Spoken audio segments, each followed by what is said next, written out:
സ്ത്രീകൾ അനുഭവിക്കുന്ന ചില പ്രശ്നങ്ങളുണ്ടല്ലോ, അത് കമ്പയർ ചെയ്യുമ്പോൾ പുരുഷന് എത്രയൊക്കെ ആയാലും അത്രത്തോളം വരില്ല. കാരണം അവന് സ്ത്രീയുടെ മേൽ പഴിചാരാൻ എന്നും അവസരങ്ങളുണ്ട്. എന്ത് പ്രശ്നമാണെങ്കിലും സ്ത്രീകൾ പലപ്പോഴും നിസ്സഹായരാണ്.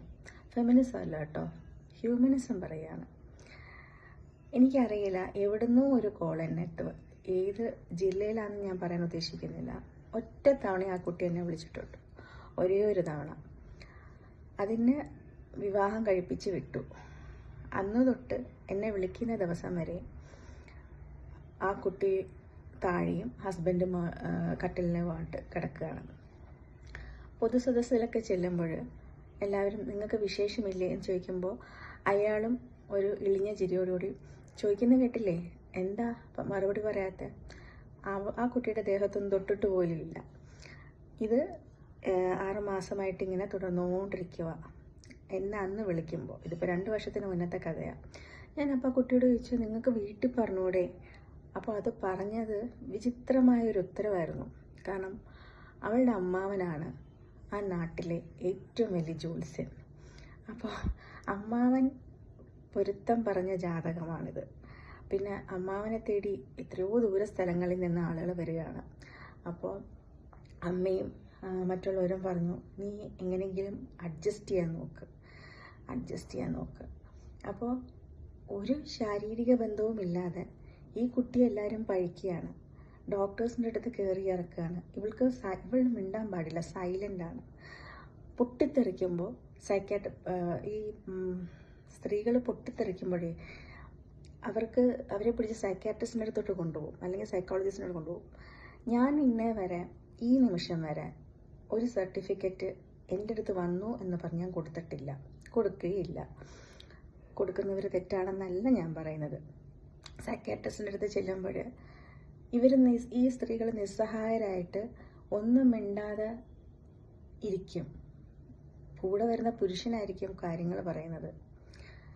അതിനനുസരിച്ച് സൈക്യാട്രിസ്റ്റും അവരുടെ അടുത്ത് സംസാരിക്കുമ്പോഴും അവരൊന്നും പറയുന്നില്ല. കാരണം അവർക്കറിയാം എന്ത് പറഞ്ഞാലും അവസാനം ഇയാളെ ജയിക്കാൻ പോകുന്നുള്ളൂ എന്ന്. സൈക്യാട്രിസ്റ്റും മരുന്നെഴുതും, അദ്ദേഹത്തിൻ്റെയും തെറ്റല്ല. ഈ ഒന്ന് വിരൽത്തുമ്പിൽ പോലും തൊടാതെ വർഷങ്ങളോളം കഴിഞ്ഞിട്ട് നിനക്ക് വിശേഷമായില്ലേന്ന് മറ്റുള്ളവർ ചോദിക്കുന്ന കേട്ടോ എന്ന് ചോദിക്കാനുള്ള ഒരു ഉളുപ്പില്ലായ്മ, അയാൾക്കല്ലേ ശരിക്കും ചികിത്സ കൊടുക്കേണ്ടത്? ഇത്രയും ഈ ഒരു സെക്ഷൽ ഫ്രസ്ട്രേഷൻ കൊണ്ട് സ്ത്രീകൾ അനുഭവിക്കുന്ന കുറേ പ്രശ്നങ്ങളുണ്ട്. തലവേദന, പൊട്ടിത്തെറി, ഇതൊക്കെ. അതെന്താണെന്ന് വെച്ചാൽ പുരുഷനൊരിക്കലും അറിയില്ല. സ്ത്രീക്ക് ഓർഗാസം എന്ന് പറഞ്ഞിട്ടൊരു സംഭവം, ഒരു തലമുണ്ട് എന്ന് പുരുഷന് അറിയില്ല. അവൻ്റെ ഒരു സെക്ഷൽ പീക്കിനെ പറ്റി മാത്രമേ അവെയർ ആവൂ, അത്രേ അറിയൂ. അല്ലാതെ സ്ത്രീക്ക് ഓർഗാസം ഉണ്ട്. അത് കിട്ടാതെ വരുമ്പോൾ അവൾക്കുണ്ടാവുന്ന ഫ്രസ്ട്രേഷൻ എന്താണെന്ന് അവനറിയില്ല. അതെ, ഭൂരിപക്ഷം അറിയുമായിരിക്കും. ഞാൻ വളരെ കുറച്ച് എൻ്റെ ഒരു ഇതിൽ ക്ലയൻസിൽ വരുന്ന ആളുകളുടെ കാര്യമാണ് പറയുന്നത്. പറഞ്ഞു കൊടുക്കേണ്ടി വരും, സ്ത്രീകൾക്കും ഇങ്ങനെ ആവശ്യങ്ങളുണ്ട് എന്ന് പറഞ്ഞു കൊടുക്കേണ്ടി വരും. പക്ഷെ ഒന്നും നടക്കാതെ ഇരുന്നിട്ട് ആ കുട്ടിയെ കുറ്റപ്പെടുത്തുകയാണ്, ആ കുട്ടിയെ ഡോക്ടേഴ്സിനെ കാണിക്കുകയാണ്. അപ്പോൾ അതിൻ്റെ വീട്ടിൽ പറഞ്ഞപ്പോൾ പറയുന്നു, നീ ഇത് പുറത്ത് പറയരുത്, കാരണം അമ്മാവൻ ജ്യോത്സ്യനാണ്, അമ്മാവനത് ചീത്തപ്പേരാണെന്ന്. അപ്പം നമ്മൾ പറയത്തില്ലേ, എപ്പോഴും സ്ത്രീക്ക് വേണ്ടിയിട്ടാണ് കിടന്ന് ശബ്ദം ഉയർത്തുന്നത്, ആനയാണ്, മറ്റേതാണ്, മറിച്ചതാണെന്നൊക്കെ പറയുമല്ലോ. ഇത്തരം അനുഭവങ്ങൾ പുരുഷനില്ല.